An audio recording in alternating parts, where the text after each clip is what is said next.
The mining colony on Terran 5 burned under 3 suns. Smoke rose from shattered buildings while energy weapons carved lines of light through the ash-filled air. Rel moved through the chaos with mechanical precision, his 4 arms wielding plasma rifles that hummed with deadly purpose. Around him, 200 Korthax warriors held formation against the swarm, their chitinous armor gleaming black and crimson in the firelight. The Ravagers came in waves, thousands of cybernetic locusts that consumed everything in their path. They screeched and clicked as they died, their metallic bodies clattering against the colony's broken streets. Rel felt nothing as he killed them. Korthax never felt fear, never felt doubt. Their neural structure simply didn't allow it. 47 battles across 12 systems had taught Rel that other species found this disturbing. They called Korthax fearless. Rel called it normal.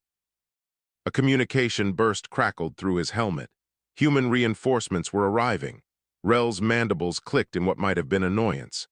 The Galactic Council hadn't authorized human involvement. Humans were soft-worlders, bipedal creatures with no natural weapons, no armor, nothing that suggested combat capability. 30 humans against this swarm seemed like a waste of resources. The human transport landed hard in the plaza, its engines scorching the ground. Soldiers poured out wearing armor that looked fragile compared to Korthax exoskeletons. Their leader approached Rel. The human's nameplate read Owen. "We're here to support your defense," Owen said. His voice was steady, but his eyes kept scanning the battlefield. "Request permission to integrate with your tactical grid." Rel studied the human. Owen was tall for his species, but still shorter than a Korthax. His skin was pale beneath the helmet's visor. His hands gripped his weapon with white knuckles. "You have 30 soldiers," Rel said. "We have 200. Take the eastern perimeter. Try not to die too quickly." Owen nodded without offense. "Understood. We'll hold that line." He turned to his squad. "You heard him. Let's move." The humans dispersed with surprising speed. Rel watched them go before returning his attention to the northern wall where Ravagers were massing for another assault. The swarm hit hard. Rel and his warriors met them with sustained fire. Korthax fought with perfect efficiency, each movement calculated. For maximum lethality with minimum energy waste, warriors died when overwhelmed by numbers. They fell without crying out, without fear, simply ceased functioning. 20 minutes into the engagement, Rel noticed something strange. The humans on the eastern perimeter were making noise. They shouted coordinates to each other, called out warnings, their voices rising and falling with emotional inflections that Korthax never used. Stranger still, Rel could hear something in those voices: stress, urgency, something that sounded like terror. Yet they held their positions. Rel moved along the line, observing. A human soldier crouched behind a barricade, her hands trembling as she reloaded her weapon. Her breathing was rapid, shallow. When Ravagers surged toward her position, she made a sound, something between a gasp and a cry, but she didn't run. She fired until the weapon overheated, then switched to her sidearm. "Contact left," another human screamed, his voice cracking with what Rel now recognized as fear. Dozens of them falling back to secondary position. The humans retreated 15 meters, regrouped, and established a new firing line. They killed the Ravagers that followed them with concentrated fire. Rel found this confusing. The retreat looked like cowardice, but the result was tactical success. Fewer human casualties than if they'd held position. The battle intensified. Ravagers broke through the northern wall in overwhelming numbers. 50 Korthax warriors died in seconds, standing firm until the swarm tore them apart. Rel watched this with calm acceptance. They had fought well. They had died well. Then he saw something that made him pause. A human soldier named Bait was dragging a wounded Korthax warrior toward cover. She was bleeding from a deep gash across her shoulder, limping badly on an injured leg. Her face was twisted with effort, and something Rel didn't understand. The Korthax warrior outweighed her by at least 80 kilograms. "Leave me," the Korthax warrior said. "I cannot fight. I am therefore irrelevant." "Shut up," Bait gasped, dragging him another meter. "Nobody gets left behind." She got him to cover, applied emergency medical foam to his wounds, then limped back to the firing line. Rel saw her lean against a wall and vomit. Her whole body shook. Then she raised her weapon and continued fighting. The battle reached a temporary lull. Ravagers pulled back to regroup. Rel approached Owen to understand what he'd witnessed. "Your soldiers are afraid," Rel stated. "I can see it in their behavior, hear it in their voices, yet they continue fighting. This seems contradictory." Owen wiped sweat from his face. His hands were steady now, but Rel could see the tension in his shoulders. "Yeah, we're terrified," he said simply. "We just don't let it stop us." "Why experience fear at all?" Rel asked. "It seems inefficient. My species evolved without it. We fight more effectively." "Do you, though?" Owen gestured toward the northern wall where 50 Korthax had died. "Your warriors stood in position until they were overwhelmed. Mine retreated and survived. Fear tells us when we need to adapt." He paused. "Fear keeps you alive if you know how to use it." Before Rel could respond, alarms blared across every tactical display. Sensors showed a massive Ravager formation approaching from the east. Hundreds, maybe thousands, enough to overwhelm even 200 Korthax warriors. Rel calculated survival probability, 3%. He accepted this calmly. The humans reacted differently. Rel saw fear ripple through their ranks, heard their breathing change, watched them exchange glances that spoke of shared terror. But Owen's voice cut through the moment. "All right, people, this is going to be bad," he said. "But we've been in bad spots before, set up fallback positions, rigged the charges. We're going to make them pay for every meter." The humans scattered with purpose. Their fear was visible, but so was their determination. Rel watched them work and felt something unfamiliar, not fear. Korthax couldn't feel that, but curiosity, perhaps even doubt. For the first time in 47 battles, Rel wondered if fearlessness was truly superior. The massive swarm appeared on the horizon, a black wave of chittering metal and hunger. Rel raised his weapons and prepared to die well. Beside him, the humans prepared to survive. 2,000 Ravagers moved across the scorched landscape like a mechanical tide. Their sensors glowed red in the darkness while their cutting limbs scraped against stone and metal. Rel watched them approach and ran the calculations again. 97% probability of complete mission failure. 230 soldiers against 2,000 enemies. Mathematics didn't care about courage. The Korthax warriors around him stood motionless, accepting what would come. Death was simply another tactical outcome. Rel had seen hundreds of his kind die over the years. Each one fell without regret, without hesitation. It was the Korthax way. The humans were different. "Fall back to secondary positions," Owen ordered, his voice tight with controlled fear. "Third squad, rig those support columns. Second squad, get those heavy weapons to the upper level. First squad, you're with me on the kill funnel." Rel watched the humans scatter in organized chaos. They weren't accepting death. They were actively trying to prevent it.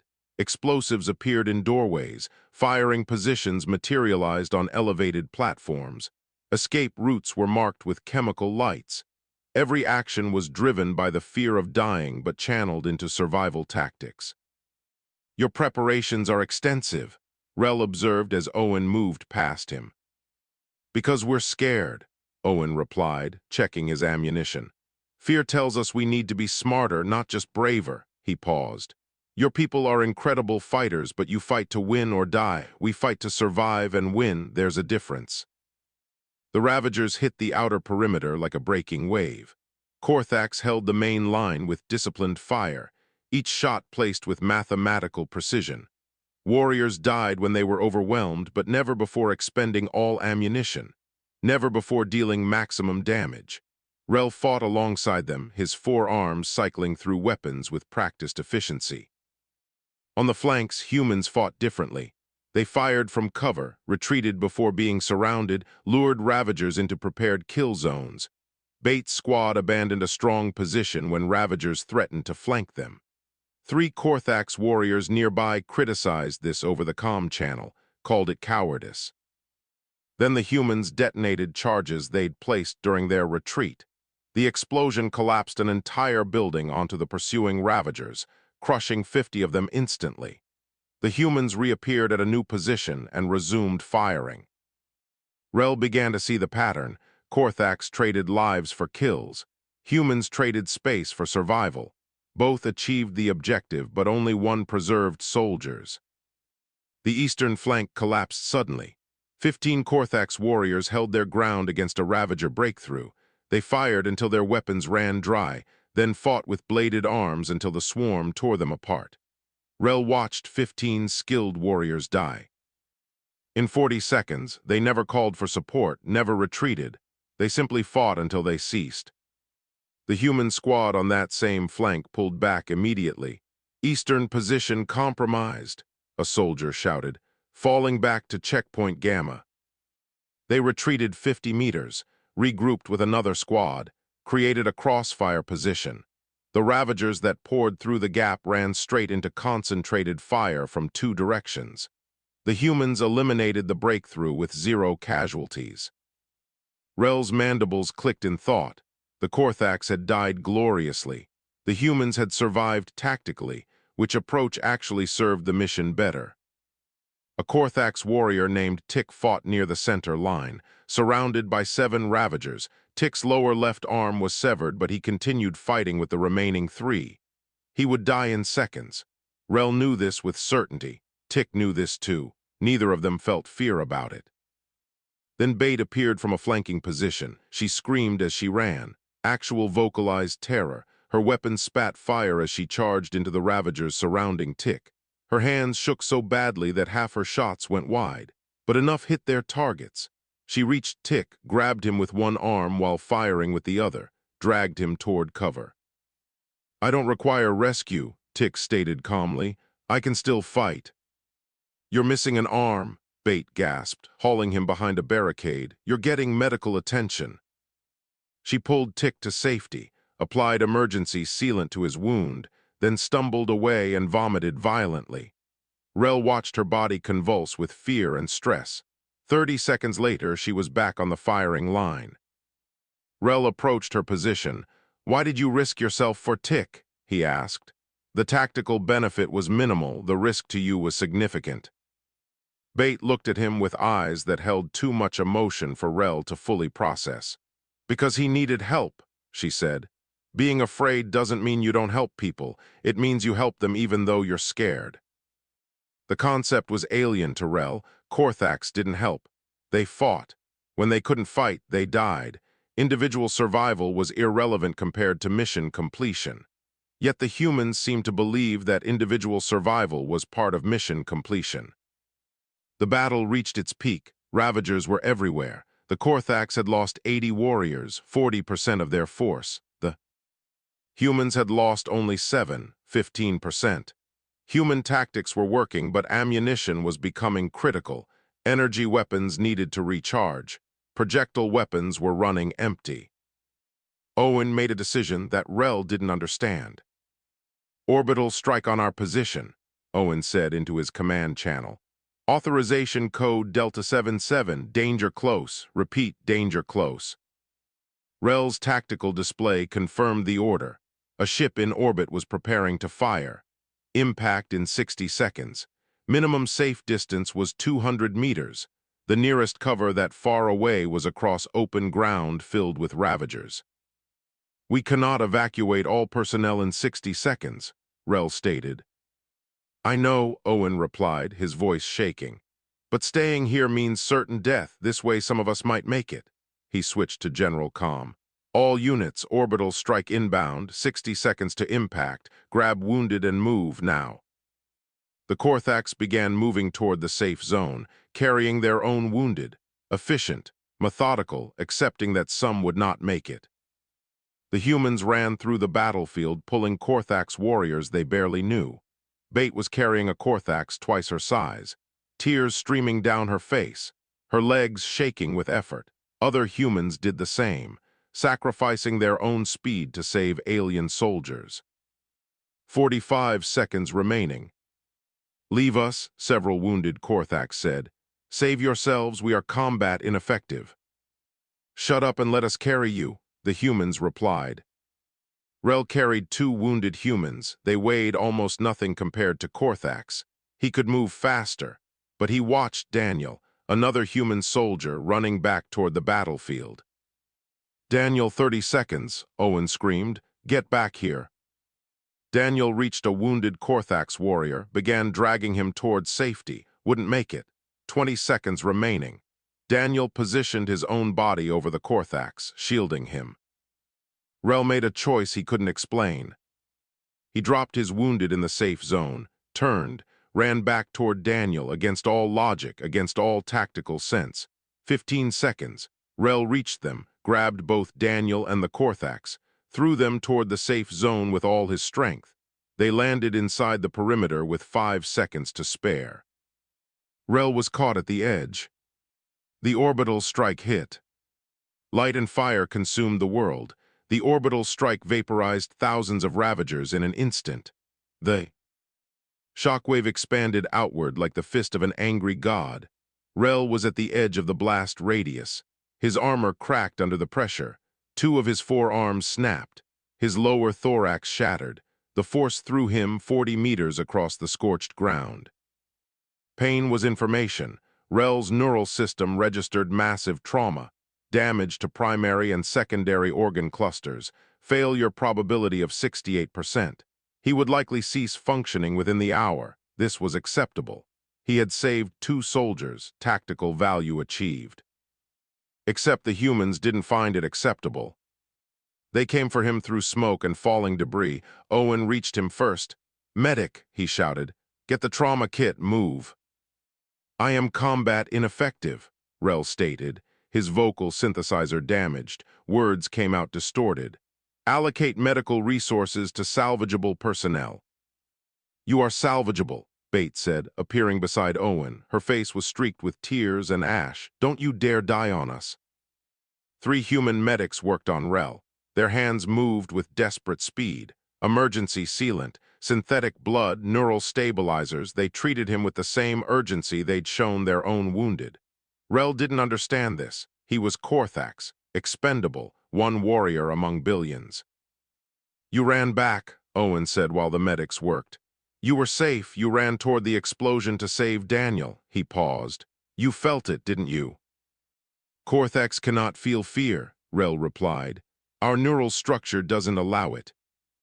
"Maybe not fear," Owen pressed, "but you felt something that made you run toward certain death for someone else." Rel had no answer. He'd calculated the probabilities. Saving Daniel and the wounded Korthax had a 92% chance of killing Rel. He'd done it anyway, not because of fear, but because of something else, something he couldn't name. 3 days passed. Rel recovered in the human medical facility. His species had remarkable regenerative capabilities. Broken limbs regrew. Shattered armor plates reformed. The humans visited constantly, bringing food, sharing stories, treating him like he mattered as an individual. Tick visited on the 2nd day. "The humans are strange," he observed. "They care about individual survival. This seems inefficient." "Perhaps," Rel replied. "But they lost 15% of their force. We lost 40%. Their methods preserve soldiers." "We fought with honor," Tick said. "They fought with fear." "They fought with fear and survived," Rel corrected. "We fought without fear and died in greater numbers, which is actually superior." On the 4th day, Command Tal arrived. He was a senior Korthax officer, rigid in doctrine and philosophy. "You have been reassigned," Tal informed Rel. "Joint operation, Ravager nest discovered on Ashmark. 500 Korthax warriors, 100 human soldiers. You will serve as liaison." "The humans are effective," Rel said. "Their fear makes them adaptable." Tal's mandibles clicked in disapproval. "Fear is weakness. We are superior because we lack it. Do not let their infection spread to you." He transmitted a data packet. "Mission brief, 60% casualty projection, standard parameters." 60%. Tal stated this as calmly as discussing the weather. 300 Korthax would die. This was acceptable, normal, expected. The joint force assembled on Ashmark 3 days later. The planet was a wasteland, gray stone and toxic atmosphere. The Ravager nest was built into a massive canyon system. Intelligence suggested 10,000 Ravagers inside. The estimate was wrong. It was much worse. When they entered the nest complex, sensors immediately detected 50,000 Ravagers. The nest was 10 times larger than projected. 60% casualties now looked optimistic. This was a death mission. Tal ordered the Korthax into standard formation. Advance and engage. We will push to the nest core and destroy it. Owen gathered his humans. Set up defensive positions, map escape routes, prepare fallback points. We do not fall back, Tal said sharply. Korthax advance or die in position. Then you're going to die, Owen replied without malice. This nest is massive. We need tactical flexibility. We need courage, Tal countered, something your species lacks. Rel stood between them, watching both leaders, understanding both perspectives. The Korthax way was direct, honorable, lethal. The human way was adaptive, pragmatic, effective, which would serve better in the next hour. The Ravagers attacked before the question could be answered. They came in waves that seemed endless. Korthax held formation and killed with mechanical efficiency. Humans used the terrain, creating choke points and kill zones. Initial success was deceptive. Both forces were effective. But Rel noticed something. The Ravagers were drawing the Korthax deeper into the nest. Away from the humans, away from escape routes. It was deliberate, tactical. Command Tal, Rel transmitted. The enemy is separating our forces. We should consolidate positions. Korthax do not retreat from advancing, Tal replied. We pursue victory. The Korthax pushed deeper, following the apparently retreating Ravagers. Owen refused to follow. This is a trap, he said over the comm. They're baiting you into a kill zone. They flee because we are superior, Tal stated. Continue pursuit. 500 Korthax warriors advanced into a massive underground chamber. The Ravagers had led them exactly where they wanted. The moment all Korthax entered the space, the trap sprung. Thousands of Ravagers dropped from the ceiling, emerged from the walls, poured from hidden tunnels, complete encirclement, perfect ambush. Rel stood in the center of 500 doomed warriors and finally understood what humans felt. Not fear, Korthax couldn't feel that. But he understood loss, understood waste, understood that dying gloriously was still dying. All units engage, Tal ordered. We stand and fight. 200 Korthax died in the first 10 minutes. They never retreated, never called for help. They simply fought until they ceased. Rel fought beside them, but his mind was with the humans, wondering if they would abandon the Korthax to their fate. It would be logical. It would be survival. Then Owen's voice crackled through the comm. All human units were going in, he said. Prep explosives, we're making our own entrance. You'll die with us, Rel transmitted. Probably, Owen agreed, but we're not leaving you. Rel heard the fear in Owen's voice, heard it in every human comm channel. They were terrified, they knew the odds, they voted anyway. They voted to run toward death to save allies. And Rel finally understood, fear wasn't weakness. Fear was the courage to care. Explosions tore through the nest walls as humans blasted their own entrance to the kill chamber. Conventional tactics meant nothing to them. If doors wouldn't work, they made new doors. If walls blocked their path, they destroyed the walls. Rel heard them coming and felt something unprecedented. Hope. The Korthax were down to 300 warriors, 200 dead in 20 minutes. Tal stood in the center of the carnage, 3 of his limbs severed, still fighting. Still refusing to order retreat. Korthax do not abandon the field, he transmitted. We die with honor. Honor, Rel had believed in that concept his entire life. 47 battles worth of belief. But watching warriors die for abstract principles while a viable escape existed felt less like honor and more like waste. The humans burst into the chamber from 3 different entry points. Their explosives had created chaos in the Ravager formations. Suddenly, the swarm had to fight on multiple fronts. The pressure on the Korthax eased marginally. Bait reached Rel's position. "We need to move," she shouted over the weapon's fire. "This whole section is unstable. Our charges destabilize the structure." "Command Tal will not order retreat," Rel replied, watching another 50 Korthax die defending an indefensible position. "Then you order it," Bait said, blood running from a gash across her helmet. "You're an officer, save who you can." Rel looked at the remaining 300 Korthax, then at Tal, then at the humans who had run toward death to reach them. Humans who were terrified but came anyway. Humans who valued individual lives over abstract glory. He made the choice that would define everything that followed. "All Korthax units," Rel transmitted on the command channel. "Retreat to human positions, fighting withdrawal, move now." Silence filled the comm for 3 seconds. Korthax warriors hesitated. They had never received retreat orders.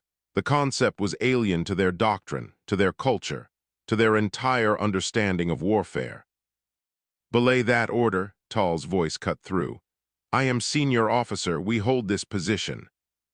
"You are senior officer of corpses," Rel replied. "Any warrior who wishes to continue fighting and surviving, follow me." He began moving toward the nearest human entry point, firing as he went. 80 Korthax followed him. They broke formation, abandoned their positions, moved toward the humans. It went against everything they'd been taught, but they did it anyway. 220 Korthax remained with Tal, refusing to retreat, choosing honor over survival. Rel heard them die over the next 15 minutes, their calm voices reporting casualties until no voices remained. The 80 who followed Rel integrated with the human squads. Humans showed them cover positions, taught them to move and shoot instead of standing and shooting. Korthax strength combined. With human tactics created DEV, a ST, a TING Chinese letter. They fought their way out of the kill chamber, leaving Tal and 220 bodies behind. The survivors regrouped outside the nest. 100 humans remained, 80 Korthax. 420 Korthax had died, most with Tal in the ambush. Rel stared at the nest entrance and felt something vast and terrible, not fear but grief, understanding that those deaths had been preventable. "You saved everyone you could," Bait said quietly, standing beside him. "I killed them by giving the order too late," Rel replied. "Tal killed them by never giving it at all," Owen corrected. "You gave warriors a choice. That's more than Tal ever did." The mission was logged as a failure. Nest remained operational. Galactic Council issued formal reprimand. Korthax Command conducted an investigation. Their conclusion was swift and absolute. Rel was declared exile, infected with alien weakness, unfit for service. The humans offered sanctuary. "You can fight with us," Owen said. "Learn our methods, teach us yours, make something better than either alone." Rel accepted. He had nowhere else to go, no people who would accept him. He'd violated the most fundamental principle of Korthax culture. He'd retreated. 3 months passed. Rel trained with human forces, learned their doctrine, studied their psychology, understood that fear was information, data about danger that could be processed and utilized. Korthax fought without fear and died predictably. Humans fought with fear and adapted to survive. He learned other things too, learned that humans mourned their dead, held ceremonies, remembered names, individual lives mattered to them in ways Korthax couldn't comprehend. He attended memorial services for the 7 humans who died at Terran 5, listened to their stories, understood they'd been more than tactical units. Then the new mission arrived. Ravager's supernest discovered, threatening an entire sector. Galactic Council authorized maximum force, 2,000 Korthax warriors under command Vesh, 500 human special forces under Owen, joint operation. Rel was requested as tactical liaison. Vesh was worse than Tal, more rigid, more absolute in his beliefs. "You are exile," he told Rel at the briefing.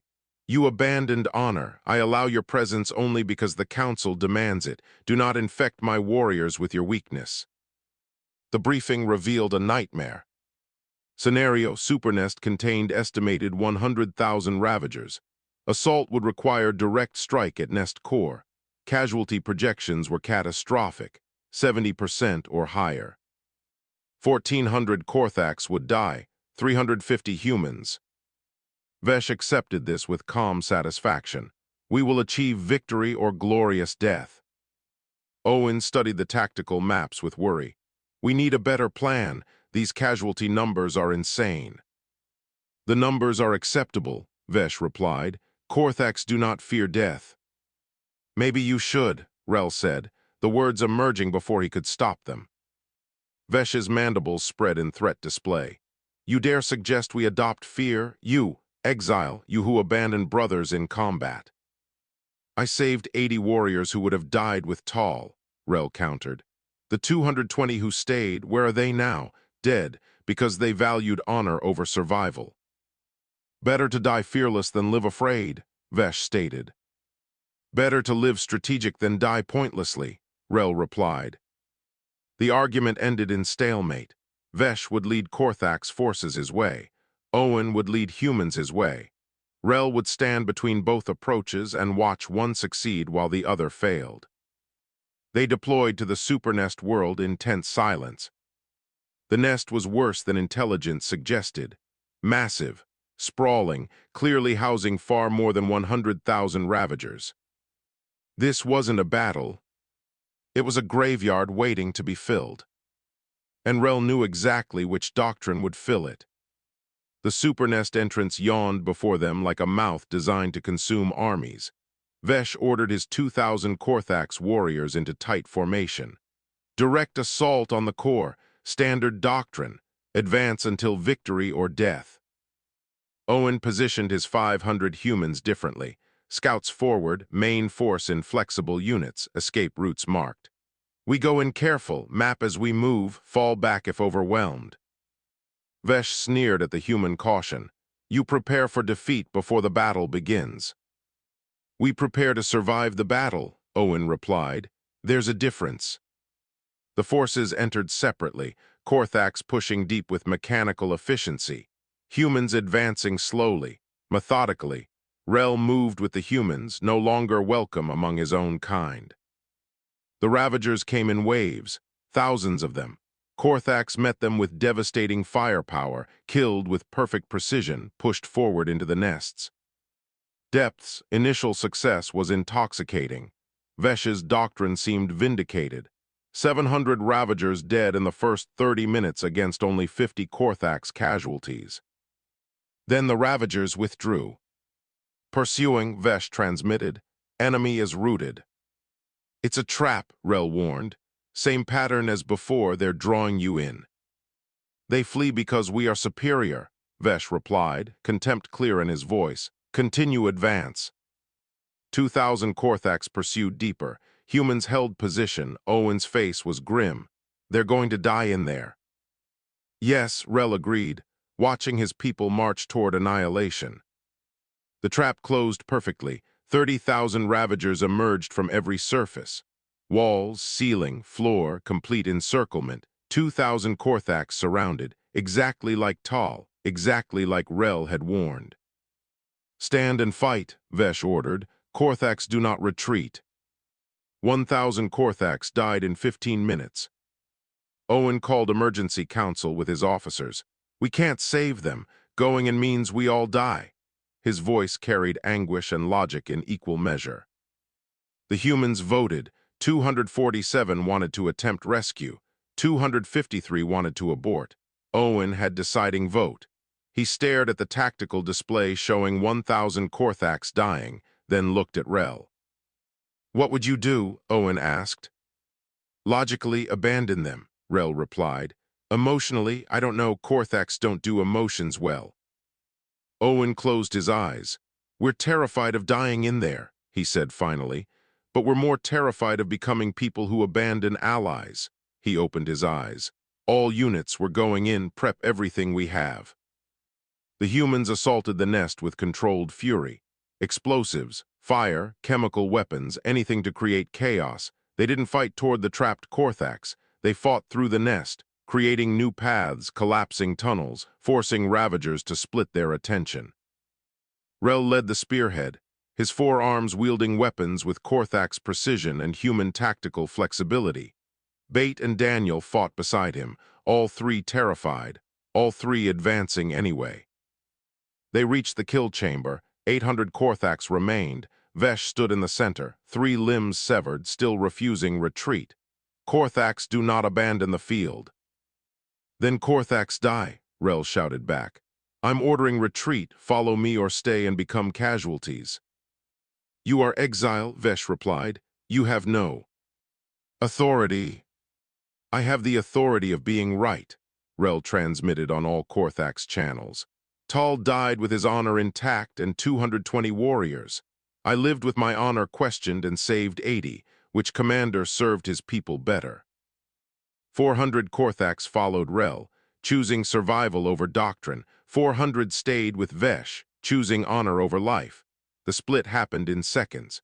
Rel led his 400 toward human positions, integrating them with Owen's squads. Behind them, Vesh and 400 Korthaks died in 12 minutes, their calm voices reporting casualties until silence fell. The combined force fought differently than pure Korthaks or pure humans.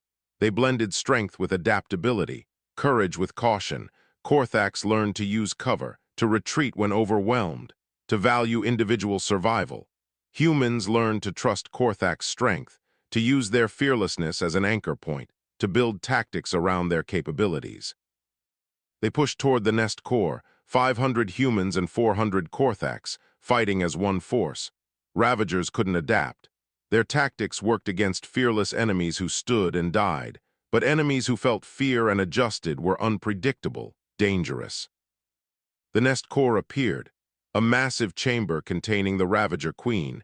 10,000 warrior drones surrounded her. Impossible odds even for this combined force. Anyone have ideas? Owen asked, staring at certain death. Antimatter charges, Rel suggested. Suicide run to the Queen, plant charges and detonate. That's suicide, Bait said. Yes, Rel agreed. I volunteer. Not alone, Bait said, stepping forward. You need someone to arm the charges. And someone to cover you both, Daniel added. 30 more humans volunteered. 50 Korthaks, all terrified in different ways. Humans feared death. Korthaks feared meaningless death, but they all stepped forward anyway. The suicide squad charged. 4 minutes to plant charges and escape. 2 minutes later, 15 humans and 8 Korthaks were dead. Remaining volunteers reached the Queen, planted charges, 90 seconds to detonation. They ran, fighting through impossible numbers. Bait took a plasma round, couldn't walk. Rel grabbed her, ran at full Korthak speed. Daniel provided covering fire, got swarmed. A Korthaks named Kryn saved him, lost an arm doing it. 30 seconds remaining. They cleared the blast zone with 5 seconds to spare. The antimatter charges detonated, vaporizing the Queen and 50,000 Ravagers. The nest collapsed. Mission success. Cost was catastrophic. 200 humans survived of 500. 180 Korthaks survived of 2,000. But the 180 who survived had followed Rel's doctrine. The 1,820 who died had followed traditional Korthaks methods. 3 weeks later, Rel stood before Galactic Council, reinstated and promoted. New Korthaks doctrine was being written, incorporating human tactical flexibility. Fear was no longer shameful. Strategic withdrawal was acceptable. Individual survival mattered. Rel gave the speech that would define the new era. I discovered true fear fighting beside humanity, he told assembled Korthaks and humans. Not fear of death, fear of failure, fear of losing people who matter, fear of becoming someone who values abstract honor over real lives. He paused. Humans taught me that feeling fear isn't weakness. True weakness is being unable to feel danger and adapt to it. He stood with Owen, Bait, Daniel, 4 warriors who'd learned that courage wasn't the absence of fear. It was fighting despite it.